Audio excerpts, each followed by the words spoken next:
Welcome to the Explainer. Today, we're putting Google's newly baked Gemma 4 model through the absolute ringer. And let me tell you, this isn't just another incremental update. We're talking about a release that promises massive data center level power right there on your local hardware. But before we even get to the stress tests, I want you to think about this question for a second. What is the perfect size for an AI model? Seriously, it's a huge tug of war.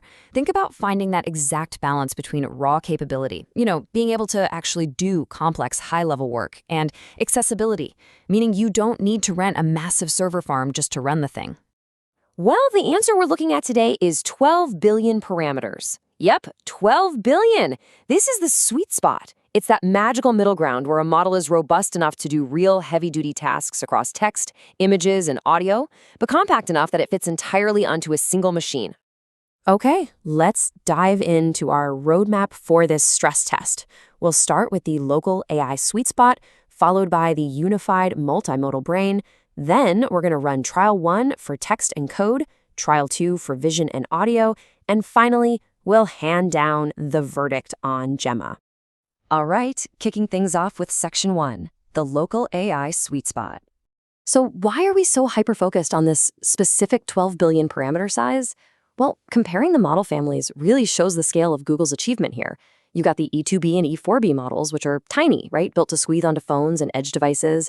Then on the other end, you have the heavyweights, the 26 billion and 31 billion parameter models, which basically demand expensive server-grade setups. But right there in the middle is Gemma 412B. This is the local, full multimodal sweet spot. It natively supports an enormous 256,000 token context window. That means you can feed it whole code bases or hours of continuous audio, all on hardware that real people actually use every single day.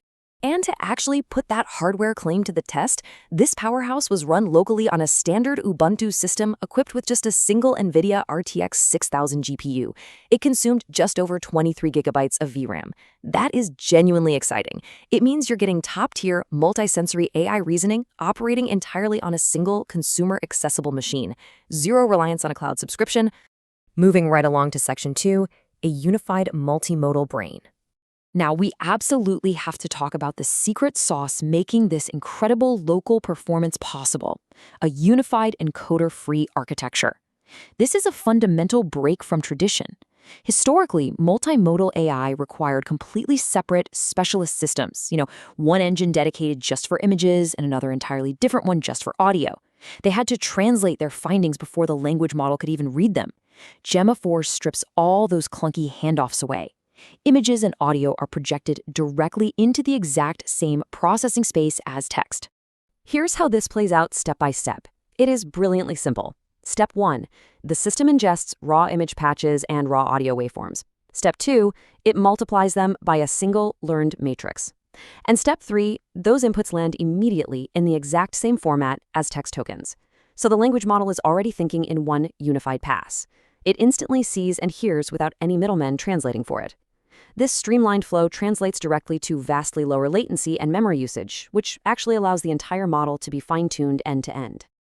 Okay, time for the fun stuff. Section 3, Trial 1, Text and Code.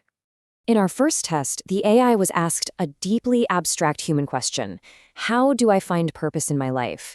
And it was explicitly told not to just give a generic answer.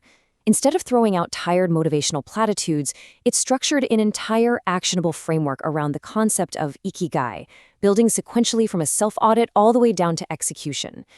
But the absolute best part is this specific insight. Stop asking, what is my purpose? And start asking, what problem can I solve today that I am actually good at? I mean, wow, that shows genuine reasoning depth and strong instruction following, completely dodging those usual robotic cliches.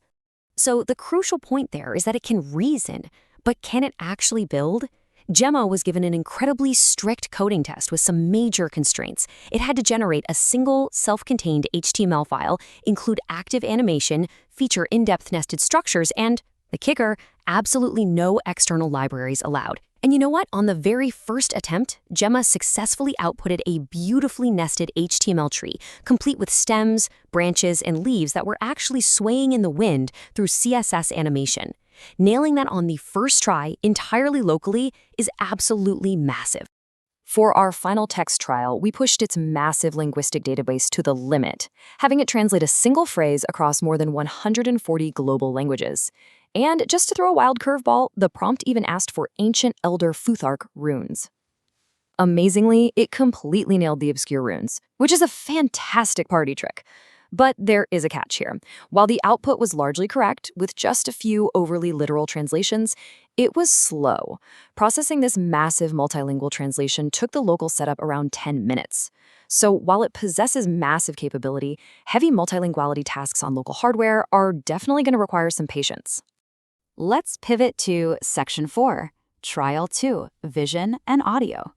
Does that unified encoder-free architecture actually hold up when forced to really look and listen?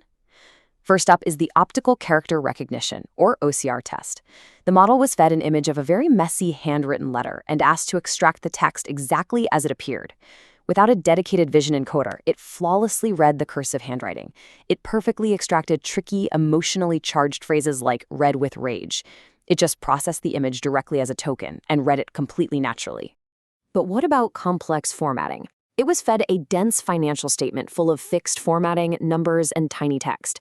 It captured the columns and rows flawlessly. But what's truly incredible is how it handled superscripts and footnote markers. These are notoriously difficult for AI vision models to catch, because they almost always get jumbled into the main text body. Gemma literally didn't miss a beat. It performed top-notch numerical reasoning and document structure extraction, proving it can absolutely handle enterprise-level data entry right from your desktop. Our final trial tackles audio. A raw medical audio file for a CT chest PE protocol was fed directly into the model. Now, medical dictations are famously tricky because of the highly specialized jargon. Gemma was tasked with extracting the data while preserving all terminology. The result? It effortlessly transcribed the 54-year-old female patient's symptoms of shortness of breath, the evaluation for pulmonary embolism, and noted that the main pulmonary artery was patent. It preserved every single piece of complex medical terminology perfectly. This absolutely proves the sheer capability of its native audio processing. Which brings us to Section 5, the verdict on Gemma. All right, after throwing abstract philosophy, complex HTML code, ancient runes, messy handwriting, financial tables, and dense medical audio at this local system, where do we actually stand? Well, here is the final verdict on the 12B model. It genuinely represents a fundamental rethink of how multimodal AI should operate. The incredible power of its local logic and reasoning is undeniable, especially when it's backed by that unprecedented unified encoder-free architecture that lets it process text, vision, and audio natively. Now, yes, to be completely fair, we do have to note that it can be slow on heavy, massive-scale multilinguality tasks. But overall, bringing a 256,000 token context window of this caliber to a single consumer GPU is a massive, massive leap forward for edge computing. Which leaves us with one massive question that the tech industry is going to have to answer very soon. With 12 billion parameter models running seamlessly on local hardware and natively understanding the world through text, sight, and sound without external middlemen, is the era of cloud-only multimodal AI officially over? It's definitely something to think about the next time you boot up your own machine. Thanks for joining me on this explainer, and keep exploring.